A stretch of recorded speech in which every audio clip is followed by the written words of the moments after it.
নমস্কার, আমি বিশ্বজিৎ। ঘেটু পুজো কথাটা আমরা শুনে এসেছি।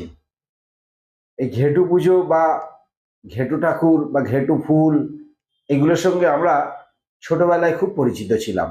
এই ঘেটু ঠাকুর হচ্ছে বাঙালি জনসমাজে এটি ঘৃণাহ দেবতা। তার কারণ এই ঘেটু ঠাকুর চরমতম হরিবিদ্বেষী ছিলেন।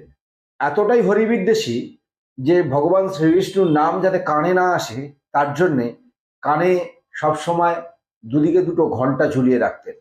তার কারণে এই ঘেটু ঠাকুরকে ঘণ্টাকর্ণ ঠাকুরও বলা হয়। গ্রাম বাংলায় ঘেটু ঠাকুরকে নিয়ে ছোট ছোট বাচ্চাদের উৎসাহ প্রবল। ফাল্গুন মাসের সংক্রান্তিতে এই ঘেটু পুজো হয়।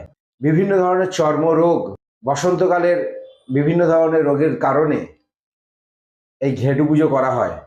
আমরা ছোটবেলায় যখন ঘেটু পুজো করতাম তখন কিন্তু মজার ব্যাপার ছিল, ওই ঘেটু পুজোতে যে ঠাকুরটাকে বসানো হতো সেটা কিন্তু অরিজিনালি ঘেটু ঠাকুর থাকতো না, অন্য অন্য ঠাকুর থাকতো। তার কারণ ঘেটু ঠাকুরের ছবি আমরা জানতামই না কোনটা।